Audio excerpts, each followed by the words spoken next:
नमस्कार दोस्तों, जिलों की नगरी उदयपुर में आपका स्वागत है।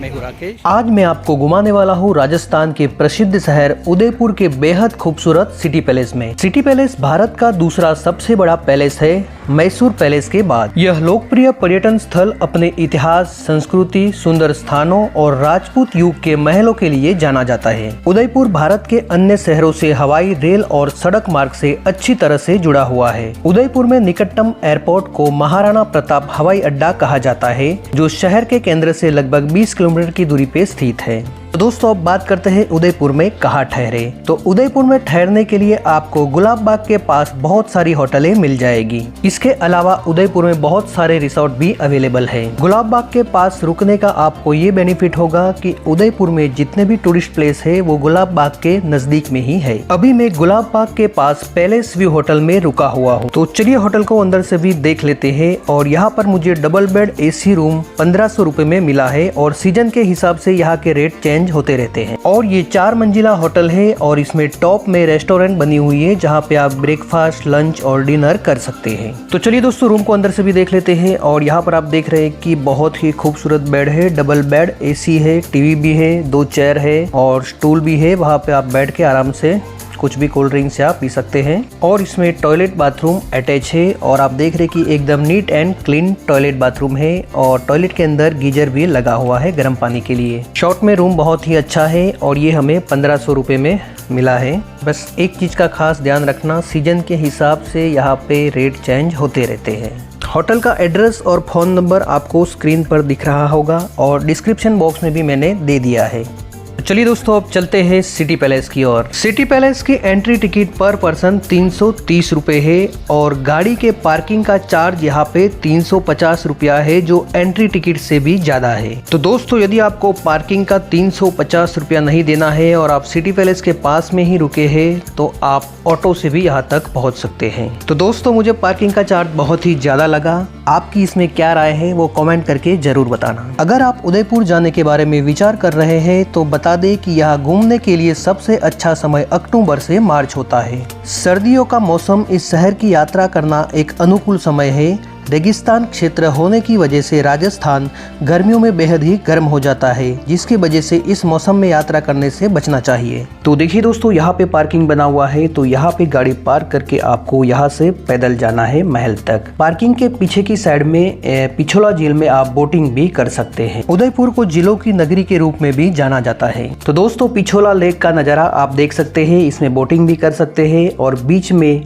लेक पैलेस भी आप देख सकते हैं। उदयपुर के पिछोला झील के किनारे स्थित सिटी पैलेस राजस्थान में सबसे बड़ा शाही परिसर माना जाता है। इस शानदार महल का निर्माण 1559 में महाराणा उदय सिंह ने करवाया था। 1537 में महाराणा उदय सिंह द्वितीय को चित्तौड़ में मेवाड़ साम्राज्य विरासत में मिला, लेकिन उस समय तक मुगलों के साथ युद्ध में किले पर नियंत्रण होने के संकेत मिल गए थे। इसीलिए उदय सिंह द्वितीय ने अपने नए राज्य के लिए पिछोला झील के पास की जगह को चुना था, क्योंकि यह स्थान सभी तरह से जंगलों, जिलों और अरावली की पहाड़ियों से अच्छी तरह से संरक्षित था। सम्राट अकबर द्वारा चित्तौड़ को बर्खास्त करने से बहुत पहले उन्होंने अपनी इस नई राजधानी के लिए इस स्थान को चुना था। इस पैलेस को मेवाड़ वंश के कई शासकों के योगदान से लगभग 400 वर्षों की अवधि में बनाया गया था, जहाँ महाराणा रहते थे और राज्य का संचालन करते थे। इसके बाद महल को उसके उत्तराधिकारियों द्वारा और भी शानदार बना दिया गया था, जिससे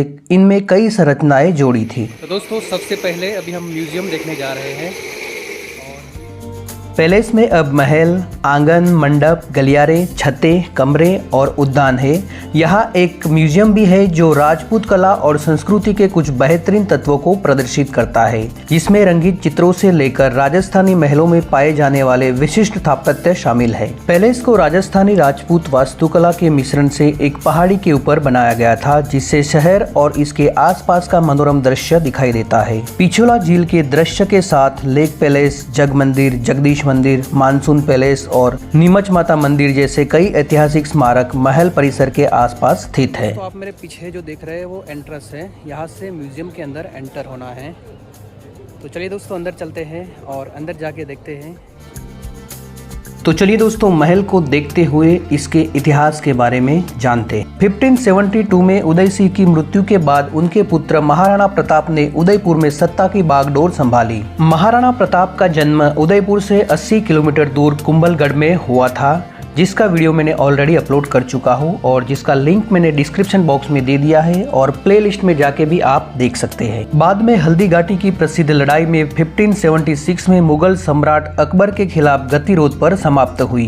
महाराणा प्रताप की मृत्यु के बाद अमर सिंह प्रथम ने उदयपुर में सत्ता की बागडोर संभाली, लेकिन 1761 तक बढ़ते मराठों के हमलों के साथ उदयपुर और मेवाड़ राज्य बुरी स्थिति में और खंडहर हो गए थे। 1880 तक महाराणा भीम सिंह ने अन्य साम्राज्यों के खिलाफ अपनी सुरक्षा स्वीकार करते हुए अंग्रेजों के साथ एक संधि पर हस्ताक्षर किए। 1947 में भारतीय स्वतंत्रता के बाद मेवाड़ साम्राज्य राजस्थान की अन्य विरासतों के साथ 1949 में लोकतांत्रिक भारत में विलय हो गया। मेवाड़ राजाओं ने बाद में अपने विशेष शाही विशेषाधिकार और उपाधियां भी खो दी। हालांकि बाद में महाराणाओं ने उदयपुर के महलों पर अपना स्वामित्व बरकरार रखा और महल परिसर के कुछ हिस्से को हेरिटेज होटलों में बदल दिया। म्यूजियम में उस जमाने की बंदूकें, तलवारें, भाले ये सब रखा हुआ है। यहाँ पर मेवाड़ में जिन जिन राजाओं ने राज किया उनके चित्र यहाँ पे लगे हुए हैं।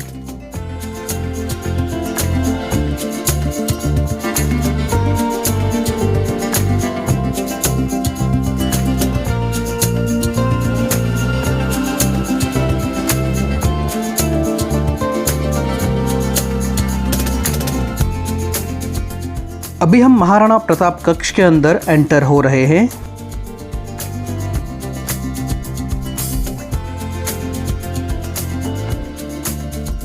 महल में जितने भी छोटे बड़े मंदिर हैं उसमें पंडित जी द्वारा पूजा की जाती है।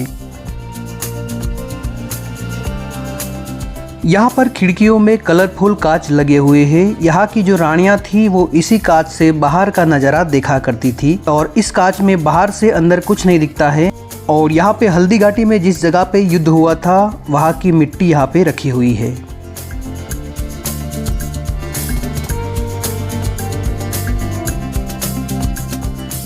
ये सामने वाली तस्वीर दिख रही है वो हल्दी घाटी में महाराणा प्रताप ने जब अकबर को परास्त किया था तब उनकी प्रजा ने इस तरह से खुशियाँ मनाई थी।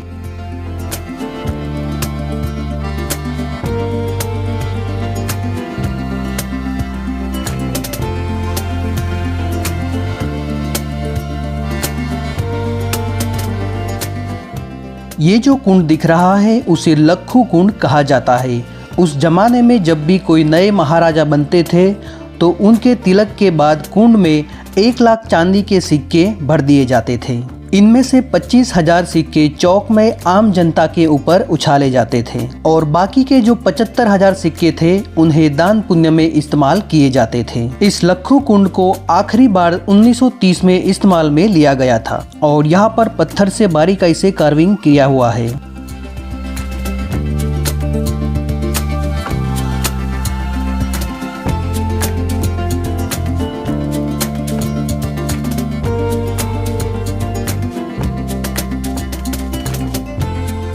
अभी हम पैलेस की चौथी मंजिल पर आ गए हैं और यहाँ पर आप देख रहे हैं कि चौथी मंजिल पे बड़े बड़े पेड़ लगे हुए हैं। आपको ये देख के आश्चर्य होगा कि चौथी मंजिल पे इतने बड़े पेड़ कैसे उग सकते हैं। तो दोस्तों आपको बता दें कि यहाँ पे एक छोटी सी पहाड़ी थी जिसके ऊपर ये एरिया डेवलप किया गया था और इसके नीचे कोई भी कमरा बना हुआ नहीं है। इस पहाड़ी के ऊपर राजाओं को नहाने के लिए एक स्विमिंग पूल भी बनाया गया था।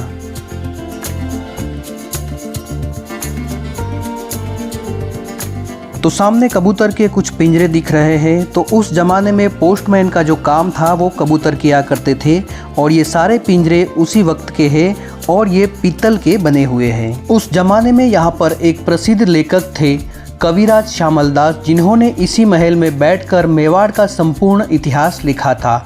उस किताब का नाम रखा था वीर विनोद।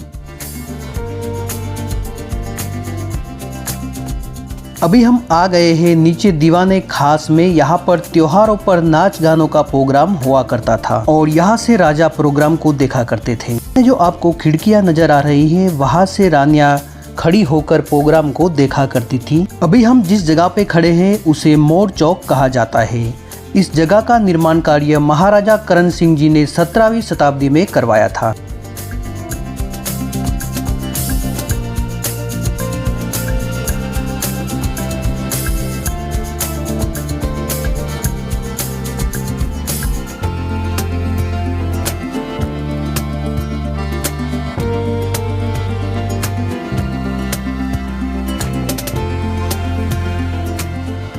महल की सुरक्षा को देखते हुए यहाँ पर महल में एक रूम से दूसरे रूम में जाने के लिए भूल भुलैया की तरह रास्ते बनाए गए हैं। महल की रचना इस तरह से की गई है कि एक दरवाजे से दूसरा दरवाजा आपको साफ नहीं दिखाई देगा।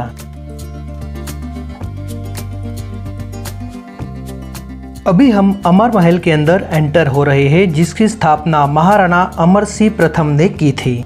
उस जमाने में यहाँ पर रसोई घर हुआ करता था और यहाँ पर आप देख रहे हैं कि चूल्हा बना हुआ है और उस टाइम के बर्तन भी यहाँ पे मौजूद है। उस जमाने में सारे मसाले पत्थर से पीसा करते थे जो यहाँ पे स्थित है, और उस जमाने की यहाँ पे पीतल की चम्मच भी आपको दिख रही है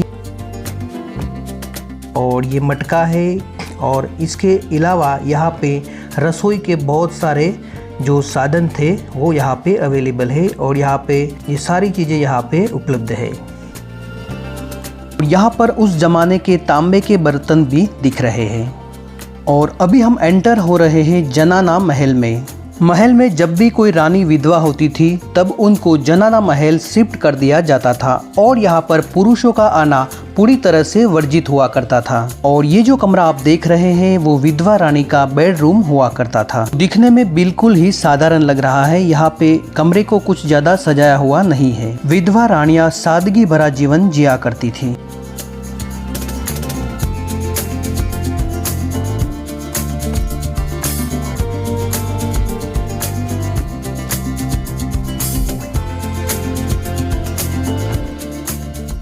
दोस्तों अभी हम सोम निवास में एंटर हो रहे हैं और यहाँ पे पुराने ज़माने की काफ़ी सारी मूर्तियाँ बनी हुई है। देखिए रखी हुई है, संग्रह किया हुआ है यहाँ पे काफ़ी सारी मूर्तियों का।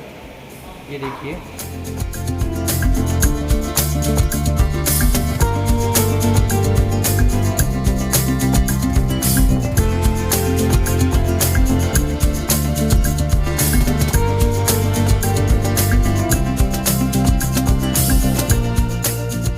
तो दोस्तों इस एरिया में एक होटल बनी हुई है, एक रेस्टोरेंट बनी हुई है जहाँ पे आप राजस्थानी दाल बाटी चूरमे का मज़ा ले सकते हैं।